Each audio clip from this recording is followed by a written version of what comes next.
Well, it comes as a surprise to nobody. Netflix has had another fantastic year with its original programming, this time venturing into the superhero genre, which I don't believe it's done before, with Marvel's Daredevil, which debuted a while ago, to huge acclaim. From what I've seen, I've really liked. I haven't gotten through the entire first season just yet. I'm trying to practice a little bit of self-control. I'm trying to watch a little bit at a time. I don't want to, overdo it. I always feel so bad after I binge watch a show, especially one I really really like, and that's kind of the catch-22. But I feel bad as if I just ate an entire birthday cake or something, and I'm just sitting there with nothing left. I'm thinking, what did I do? So I'm trying to do little by little with Daredevil, and I've really liked it. It's a really fucking awesome show, incredibly violent and dark, which is awesome. So definitely a fantastic show, from what I've seen. So maybe about 7 episodes in. But anyway, everyone else really loves the show too. Needless to say, huge acclaim on this show, and what a lot of people are saying is, finally someone got Daredevil right. Finally they're doing the character justice and really giving us a Daredevil we can get behind. And a lot of people, in a back-ended kind of way, kind of just an aside kind of way, always say, oh, well, the 2003 film, it sucked, so finally we got something good. Which kind of begs a question to me. Was Daredevil really that bad? The version with Ben Affleck directed by Mark Steven Johnson, was it really that bad? I don't know. I personally don't think so. But kind of maybe what I should start with before I get on my soapbox here, is that the only version I have seen is the director's cut, the Daring New Vision, which is, from what I've heard, quite a departure from the theatrical version. This has about 30 minutes more footage. It's completely re-edited, restructured, plays out a lot of scenes differently. So by all accounts, this is a very, very different version. And I like this version. I really like the director's cut. And as far as I know, they've tried to kind of bury the theatrical version, and you'll see in most stores, or rental places, whatever, only the director's cut, which I think they're trying to at least kind of push the better version on people. I don't even know if the theatrical cut made its way to Blu-ray. I know the director's cut did, so maybe I got to check that out someday. So yeah, I really don't know if it's just the theatrical version that people originally saw and they never gave the director's cut a chance, and forever in their memory is going to be the theatrical version, which, from what I've heard, is not very good. So there's that to keep in mind. So I've only watched the director's cut version. Maybe it'll be worth kind of going back, and maybe I'll check out the theatrical one of these days, just to kind of compare and contrast. That'd be kind of an interesting little project to see how they're different, compare the director's cut to the theatrical. But I really like the director's cut. And the thing is, in addition to all that, the director's cut, I think it came out maybe a year or two after the original run of the movie. Still, I hadn't seen it. Daredevil, this was released kind of on the cusp of the most popular superhero movie kind of era of time. It was just after kind of, in the 90s it kind of died down. We had the Batman series, which had died an agonizing death with Batman and Robin, and we had a lot of other kind of random superhero movies that didn't quite make the cut within the 90s. Very weird time for superhero movies in the 90s. But starting with 2000 with X-Men, Bryan Singer kind of gave this genre this whole new way for audiences to look at it. So with that followed X-Men and many others to come, some successful, some not. I'd say ultimately Daredevil is probably, in the middle of the pack in terms of popularity. I would say most people disliked the movie, but maybe not disliked it as badly as some others. I'll probably say that, in whatever was to follow, Green Lantern, people hated more. Jonah Hex, people hated more. Things like that. So probably in the middle of the pack. But the thing is, I never saw it. I never got a chance to see it in that original run within that context. So it is kind of hard to say. how I would have originally responded to it. But we're talking maybe 5 years later. I caught the director's cut, really liked it, and so that's my reference point. Basically, that's what I'm trying to say. And within that kind of time frame, we do see some inspiration from the X-Men, from the Spider-Man kind of movies. But what I like about this movie is it does try to go a little bit darker. Not as much as the fucking TV show. There's no, people getting their heads crushed and awesome shit like that. But this isn't meant to be like a compare and contrast to the TV show. I'm sure I'll bring it up a million times, because there are, like, you watch it and you're like, oh yeah, this kind of reminds me of the movie. Certain plot points and obviously certain characters who have to kind of be reprised. But basically, the story, it's Matt Murdock. When he was a kid, he's growing up in Hell's Kitchen, New York, and a terrible accident involving some toxic waste causes his blindness. But with that blindness comes superpowers, and he, is the man without fear. He can leap off buildings and swing and stuff. So he's kind of like a combination of like Batman and Spider-Man. Fitting with that theme, his father has died in his childhood.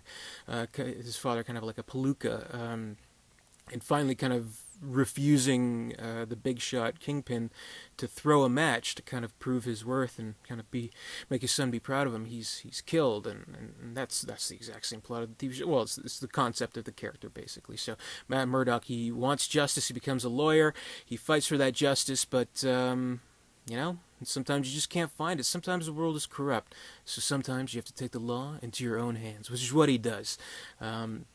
Once more kind of fitting in with, very similar to Batman. But the thing is, I mean, with superhero movies, or with superheroes in general, there is something that we look towards with these superheroes. Like, we like that they're equipped with these like incredible powers, these incredible abilities that we can't in our wildest dreams have, but at the same time we like a little bit of humanity to them. So with something like Spider-Man, it's very relatable, about the kid just trying to get through puberty, trying to get through school, kind of get the girl, and with all that he has the special abilities as well.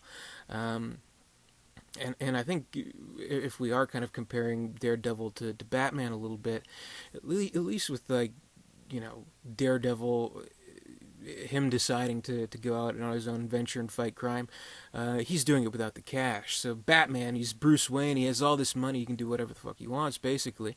But Daredevil, maybe it is a little bit more relatable because he doesn't have the buck behind it, but he does have the passion, and he does have a similar kind of mission statement, basically. And that's what this movie is trying to get across. It's trying to get across his character developing these morals as a superhero. I mean, there's nothing set in place. He's, not like, say, Batman is, where it's like, I have to uphold justice for Gotham, I have to not kill anybody. Here, Daredevil, he fucking kills people, which is, it's shocking to see, like, especially, like, with Spider-Man or whatever. He sidesteps the window, the villain falls out, and he accidentally kills himself. Literally every Spider-Man movie ends with the villain, like, accidentally killing themselves, which gets a little silly after a while.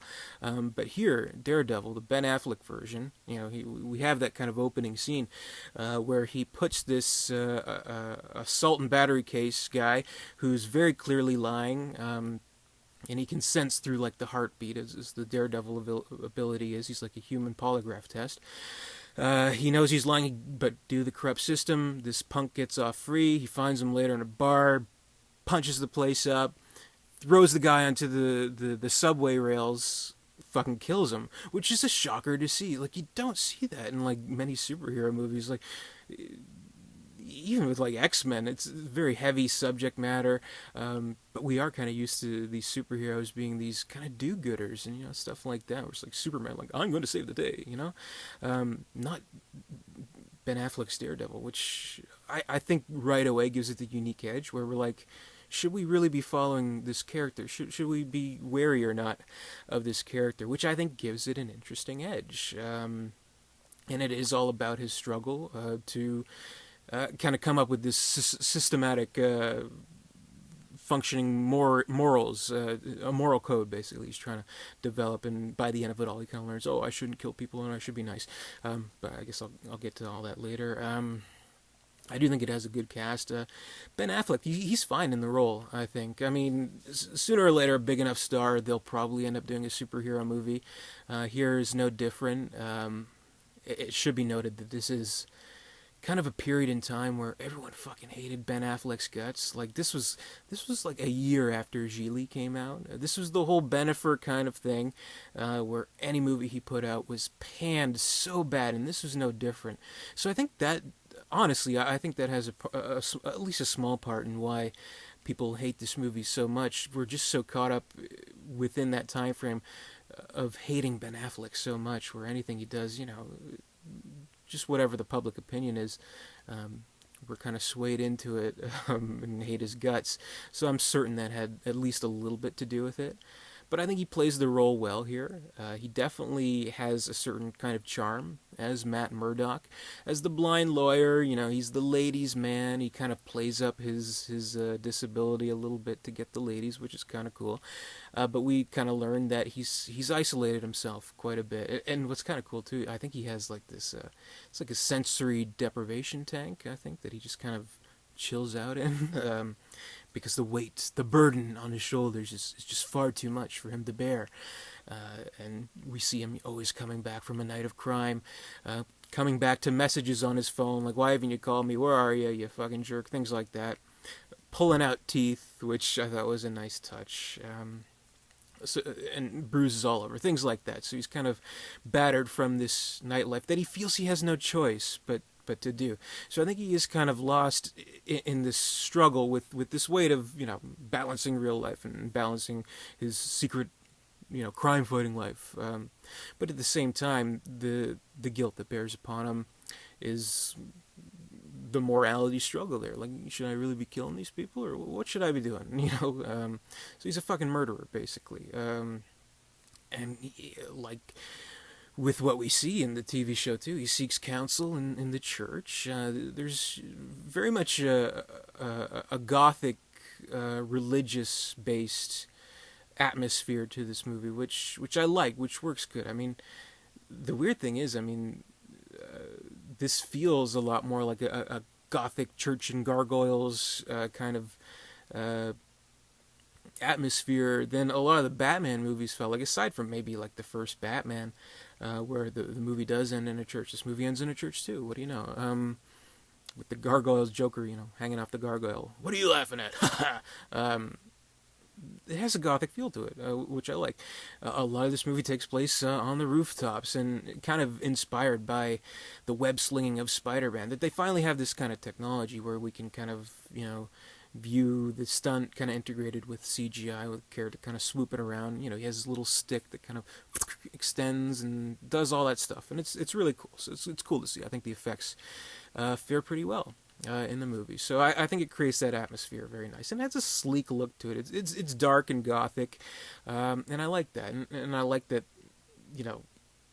with this, it is trying to get a similar tone as a Spider-Man, as an X-Men kind of movie, but also I do think it is trying to go for kind of a Batman-esque tone, which I think the show does even better, being darker and more violent. But here I think it's done well. It's done in at least a commercially friendly way, I guess. I mean, I don't think the movie was a complete bomb or anything like that. It did okay. It's just that I think the audience reaction wasn't that great ultimately. So a lot of bad review stuff like that. But anyway, Affleck I think is good. I think he does well in the role, and I like the costume. The costume looks pretty good. A little bit darker of a tone.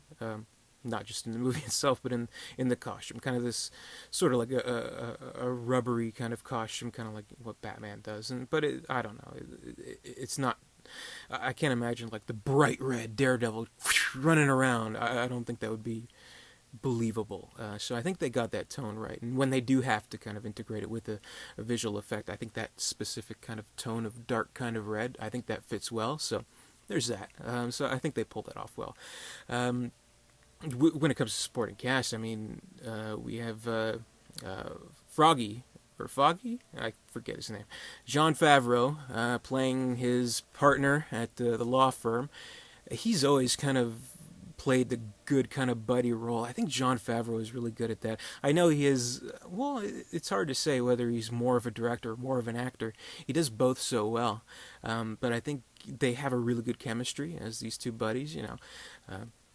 They play off each other very well. I think their dynamic is really good, and I like how John I can't say Jean Favreau, Jon Favreau. He must have been like he's had all these bit parts in these superhero movies. First, you know, Batman Forever. He's in it for about 2 seconds. He plays like one of the Wayne Enterprise suits basically. Here he's Froggy, and then he would later go on to direct and star as Happy Hogan in Iron Man. So I think he's been taking notes this whole time because I think Iron Man achieved what Daredevil was trying to do and trying to encapsulating the fun and fancy freeness of a superhero type of movie that Spider-Man would have to offer, but making it a little bit more frank, a little bit more serious. Here, maybe it tries so hard to be frank, to be serious, to be gothic, to be tragic, that it might have put some people off, and it might have gone too over the top. So maybe that has something to do with it. As far as the directing from Mark Steven Johnson goes, I think he is a director who kind of is tempted to go all the way through, be as dark as possible, like with Ghost Rider. But doesn't quite get there, which, too afraid to go over the top. So here we have kind of an unbalanced tone, maybe. Maybe that's it. Maybe that's the problem people have with the movie. I really like the reporter character, Joe Pantoliano, the tried and true kind of character in these types of movies, the reporter that knows everything, and ends up being a buddy of the superhero. In this movie, pretty much everyone ends up finding out Matt Murdock's identity, but at the end, he's like typing up, and then I found out that Daredevil is Matt Murdock, backspace, is a good guy. The end. Now, I don't know, whatever, but it's kind of cheesy like that. But it was setting up kind of like, this is like an introductory movie, but it's kind of setting up what would hopefully have been a franchise, but I guess that didn't pan out. But I liked this character. I liked this kind of smug reporter attitude from him. He's like, oh, you're talking to the cops. Oh, you don't think Daredevil exists? And he throws a cigarette, lights up the 2Ds. I think that lights up the 2Ds. That's something else entirely. I like that. I like this smug attitude. I think he fit in really well with the tone of the movie. Again, kind of at least a little bit of an extension to the Froggy character. I don't know if it's Foggy or Froggy. I'm going to be completely honest with you. I guess the Jon Favreau character. So in his real life, in his real, secret identity or alter ego life as a lawyer, as Matt Murdock, he has his relationship and his partnership with Jon Favreau. In his superhero alter ego life, he has his relationship with the reporter played by Joe Pantoliano. So I think there's a good kind of balance to those relationships. Throwing everything else in the mix, there is a romantic relationship with Elektra Natchios, played by Jennifer Garner, who would become Affleck's wife later on, as a woman who believes ultimately in the movie that Daredevil is responsible for killing her father, when in fact it was the Kingpin, or, well, 6 degrees of Kingpin. It was really Deadshot, or not Deadshot, Bullseye, who did it. Probably watch this like, this guy doesn't know anything about what he's talking about. Why am I listening? You're probably not, but whatever. Let's continue on. Their kind of relationship is probably the lowest part of the movie, because one, I really don't think that Jennifer Garner was good for this role. I heard that Elijah Dushku was up for the role. That would have been really good, because we've seen her in that type of role before, like, Buffy playing, who'd she play? She played that, Faith she played. She's really great in that kind of badass, kind of, tortured soul. Here, I mean, she kind of looks the part, I guess. I mean, the costume, it looks like it, belongs in this universe. She definitely has it where it counts. Like, you believe that she's, buff enough to kind of, take names and kick ass.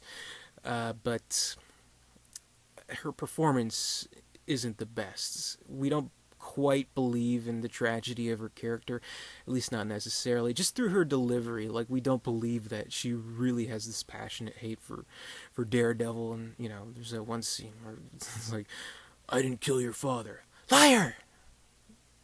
I can't get over that, liar. Horrible delivery. Really. So bad. And there's that whole scene where they're kind of flirting and fighting at the same time when they first meet, not in their costumes, but as completely regular people. They're kind of punch kicking each other around, hopping down on the teeter totters, through the swings in the playground. Really stupid. I wish, if anything, the director's cut would have snipped that out. That would have been a lot better. So I don't know. I think it's too cheesy, and it doesn't feel like it belongs in this movie. So if they would have taken that out and given us more Coolio. By the way, Coolio is in this director's cut. If you're a fan of Coolio, give us more Coolio and less of those stupid scenes. I mean, we don't need that, really. Honestly, like, we don't need a scene like that where they kind of very obviously give away that they're these fantastic people with these fantastic abilities. They could have gotten away with just a very brief scene of a meet cute and kind of nice flirting, and they could have gotten away with that, but they took it way too far, I think.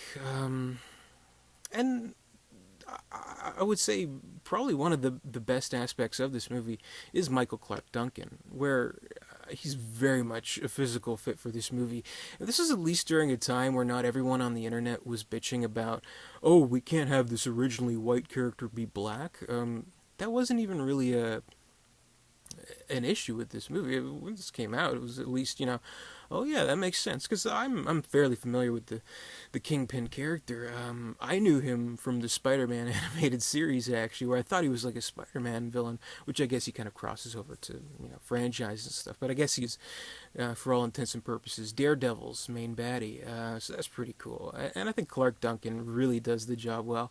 He does play it as kind of this charismatic Kingpin type character, Wilson Fisk, who has that very memorable, always leaving the roses at the scene of the crime. And there is actually a pretty good brawl between the two that we totally believe is like a legit kind of well-matched brawl between him and Daredevil at the end. So I thought that was cool. I thought he was really good in this role, and as this kind of right-hand man, Leland Orser, who I really like. Leland Orser, he's the guy from Alien Resurrection, who has the alien inside him, and he's the killer in the Bone Collector. Or actually, sorry, I think that's a spoiler, so sorry for ruining the Bone Collector, which is like a 17-year-old movie. Anyway, I think he's really good, and even in the TV show, the kind of guy they got to play that character, he's almost like spot on for Leland Orser. So they could have like hired him back at least.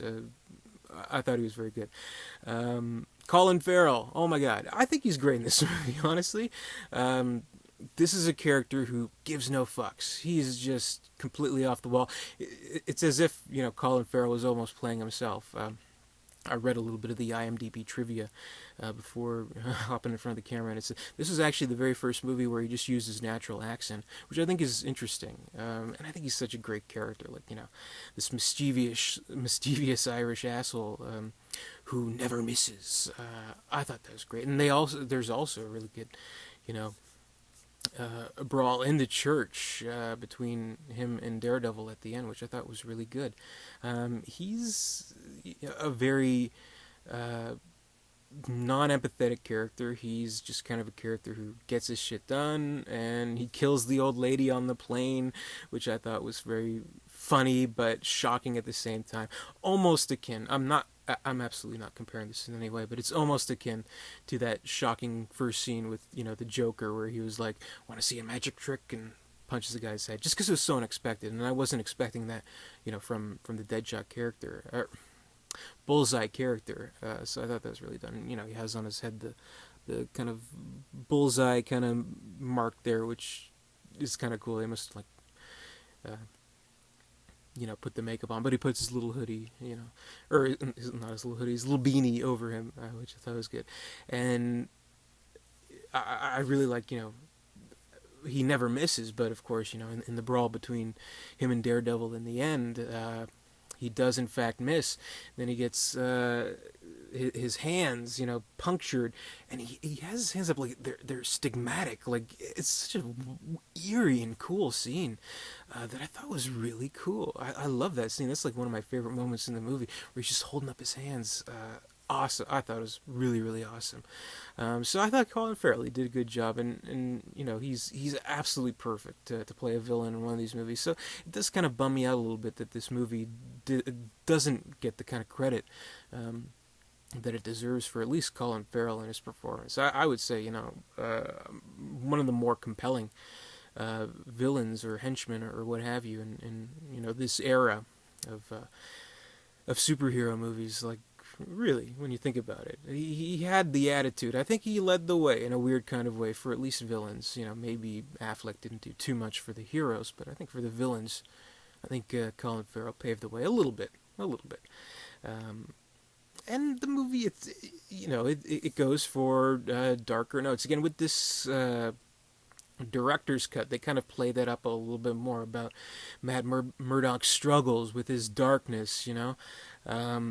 In this movie, one thing that's notable about this movie that they actually played, and I never saw the movie when it first came out, but I did see all the ads. They would always play up, the sex scene. Everyone refers to it as the PG-13 sex scene of the movie, which for one thing, maybe that, again, I haven't seen that version, but maybe that kind of sets it apart, because what we notice about all these superhero movies is that, they're not. They almost seem to be like these chaste kind of characters. Like, even now, like, we don't see them, really in that mature of a relationship. Like, think about the Spider-Man movies when you think about it. The upside down kiss, whatever, that was really great. Memorable, a visually, memorable part of the movie and everything like that. And they're getting together in the second movie. In the third movie, I think I don't know, are they living together? I don't know, but are they banging? That's my question. You don't know, because I think, because these movies kind of, they pull in the kids and stuff. I don't think they want to go that far. Meanwhile, like, remember, like, Superman 2, where that was like the funniest shit ever, where we see, like, Lois Lane, like, embedded into the bed, and I guess, oh yeah, in Dark Knight Rises, Talia al Ghul, or I'm sorry, spoilers, I don't even know the fake name of the character. Marion Cotillard, that character. Bruce, he gets it on with her. So here it kind of, went that step further without being so cutesy and innocent. It's not like the high school boy with the girl next door, like, ooh, can I kiss you upside down? No, it's like, let's do this. But I mean, at the same time, this version, the director's cut that I've watched, they cut that out entirely, actually, which is interesting, because this character has a lot more stake in the torture of Matt Murdock, I guess, where it's like he doesn't even deserve this little bit of happiness. We're not going to give it to him. So they have that scene where it's like, I would imagine leading up to where that sex scene would have been, and he hears the sirens, and she's like, "Oh, stay with me." He's like, "No, I gotta go," and then boom, he's out of there. So I think that's kind of an interesting aspect to it too, and not to mention, though obviously later on it would prove to be, not the case. In this movie, the superhero's love interest, she fucking dies, which hadn't even been done in a Spider-Man movie, though it was, one of the more memorable things. Hadn't even been done in a Batman movie to that point, as far as I know. So I think it beat it to the punch in that respect too, where the movie at least had enough balls to say, no, we're not going to let this guy be happy. We're going to torture him a little bit more. So I think that's interesting, and I think it does lead the way in a lot of respects. It leads the way for its own Netflix series, the Daredevil character, and I think it led the way for a lot more kind of mature and darker, grittier in tone superhero movie. So I think it deserves a lot of credit in that respect, and I really do. I really like the the showdown in the church at the end. That was probably the highlight of the movie for me. And it kind of, the way the movie opens, it starts with that. So it lets us see kind of, and that's an interesting structure, I think. Like, not every superhero movie would be structured that way. So it kind of beats the punch in that respect. Like, you see that in movies. Like, you'll always see in some movies, like, oh, the beginning of the movie starts with the ending or whatever. Here, that's what it does. So I don't think we've quite seen that before in other movies, in other superhero movies up to that point, at least as far as I know. Meanwhile, with like, a mere 2 years later, Batman Begins came out, and it kind of played around with the timeline a little bit. But here, I think, the story was experimenting a little bit with its framing. So it wasn't just, A, B, C kind of framing. Like, it kind of started out with this flash forward to what's happening in the ending. We see the character, he looks like he's about to die, basically. And then it kind of flash forwards into the origin. So I thought, it did something a little bit different there. So I like that. I mean, honestly, why do people hate this movie? Even when, Ben Affleck was announced as Batman, people immediately cited this movie as, the main reason why he shouldn't do it. Oh, he was Daredevil, he shouldn't get to do it. Meanwhile, I'm thinking about it, and I really think this is legitimately a good movie. I think it is. But again, I have to say, specifically the director's cut is the version that I've seen, that I've liked, that I think is a good movie.